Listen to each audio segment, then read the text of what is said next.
Hey everyone, today we're looking at Foundation, a city builder which describes itself as a gridless, laid-back medieval city builder. It finally reaches the full release on Steam, but is it worth buying? Well, let's check it out.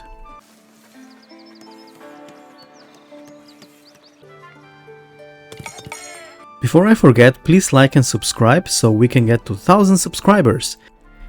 So what is Foundation? It's a medieval city builder. It's focusing mostly on growing your community from lowly hamlet to a great city. This may sound familiar to you, like medieval dynasty and such, but it's much less intense than those kind of city builders.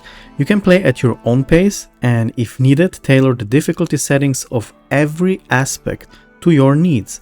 This makes it very accessible even to people who don't usually thrive in city builder experience. On paper, all of this sounds very nice, but is the gameplay delivering? Let's dive in and find out.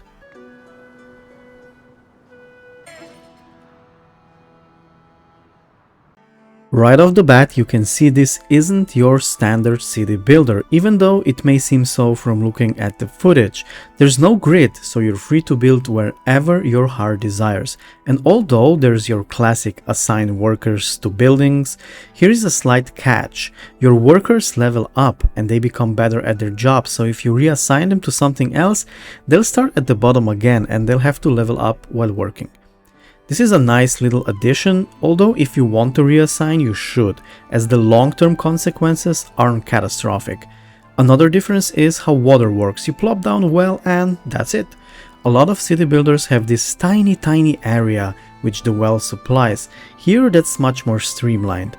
It's a joy to watch your little place grow into a respectable medieval city indeed.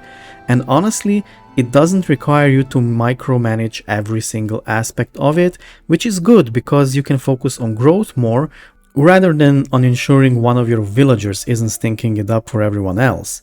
As your population grows, so do the needs of course, and you'll have to purchase more territories, with assuring the resources are indeed there. Sometimes you'll have to decide whether to stop your population growth to buy a land with fish on it so you can provide more food to your subjects later, or if you don't really care about it and decide that bread and berries will suffice because who needs variety in their diet? One of the things Foundation does different than the other city builders is also painting. This is used for a lot of activities. You paint the area you want for your foresters and woodmen, so they know where to work. This is usual practice, but it's also used for patrols and housing. That's right, you paint the residential area and your builders will build houses there, mostly according to the needs. I have to say I'd rather have an option of both painting and placing houses down myself, but that's because I am petty and I like to build houses how I want them, and here I can't do that. Although this does allow you to worry about other things. Not warfare though, because it isn't present in this game. Well, it is kind of, but you'll never get attacked or anything like that. You can have an army and send them to missions, but that's about it. Defenses such as watchtowers and walls are there mostly to up the desirability of residences, which in turn become better than just low-level housing, so more people want to go there. This is used for your citizens and your commoners. Serfs don't really care where they live. You also don't need to worry about fires or other natural disasters, but what gives houses value is decorations around it and of course who occupies it. If it's occupied only by serfs, the value won't go up and citizens and commoners will not be happy to go there. Don't forget about religion of course, because not only it provides service to all of the people, your monks and nuns can actually contribute a lot to your kingdom.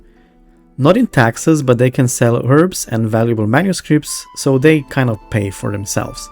Speaking of taxes, those of course lower the happiness of people as they do in real life, but we have to make money somehow.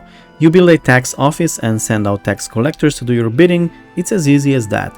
The negative thing here is sometimes not everything is well explained, and I spent at least an hour wondering why I can't assign monks and nuns to work when the quest steps were successful. Turns out all of your buildings such as scriptorium and gardens have to be a part of the same monastery complex, which makes sense, but I build the gardens separately because, well, they're gardens. So the game never auto-assigned anyone to work there, so they were just unemployed until I found out how it really works. This could be explained a little bit better, but it's a very minor problem and you'll get over it very quickly. And what is a city builder without progression? Well, it isn't a city builder, so the progression is here, of course. You spend splendor points in any of the sections of labor, clergy, common and kingdom, which are all separate resources, and then you can unlock new technologies. It's all very well done and you can unlock things at just the right pace so it doesn't become boring. All of the gameplay elements are tied together very well and it just works. It's a great way to make your whole weekend disappear without even noticing. Although, there is one problem in performance which we'll look at right now.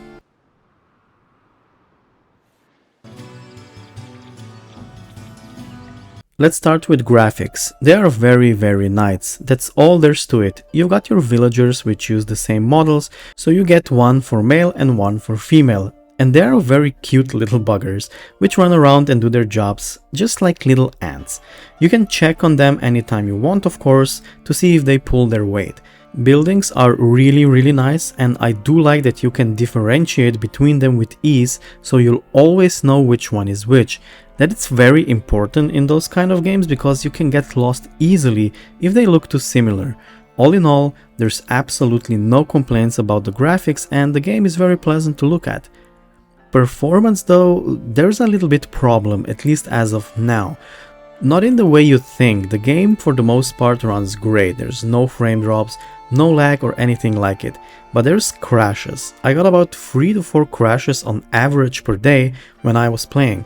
As you can imagine, this hindered my recording process, but most importantly, when you're in the zone and planning ahead and suddenly you're back to your desktop, it kind of makes you not want to play anymore for at least a little bit.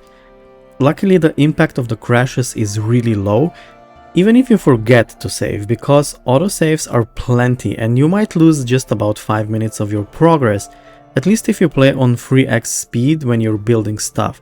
This is a problem though, because no one likes to be booted out of the game when they're enjoying it, and I hope it's fixed soon. Music and sound are next.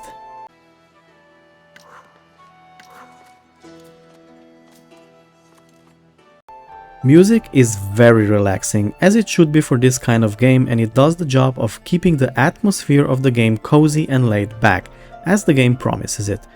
Sound is very nice. Depending on which area of the map you are, you can hear different people working, clanking of the metal at the blacksmiths and snipping sounds of shears when the sheep are being sheared for their wool. You can also set the church bells to have a different sound from each other. You can change the tone and frequency, which actually works very well. Sound and music do a great job of tying these things together. I feel like a lot of developers forget this is actually very important, not just a small little thing which you have to have in the game just because. So a lot of props to the team here.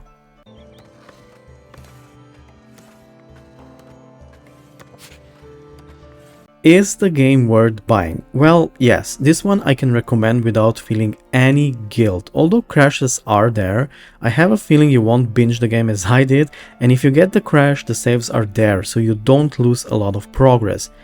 Yes, it's a bit annoying, but the game offers so much, it's just a joy to play it. The execution is really good, the balance between this is boring and this progress is way too fast is almost perfect, and you can expect a lot of hours to be sunk in the game. I'd say it takes at least about 25 to 30 hours to unlock everything, and then a few more to have everything at your disposal. You can also try different custom difficulties to challenge yourself. All in all, an almost perfect city building package. Unless you like warfare, in that case you can skip this game. But still, do try it out. A recommendation if you want to play something similar here would be Fabledom. Equally cozy and laid back, but with a slight fantasy twist to it, and you can find your true love in this game. It's a very cute game and also doesn't demand you to keep your eyes peeled on every little thing. So this was my Foundation review. Comment if you agree or disagree with it, like and subscribe. Until next time, Goblin out. Bye.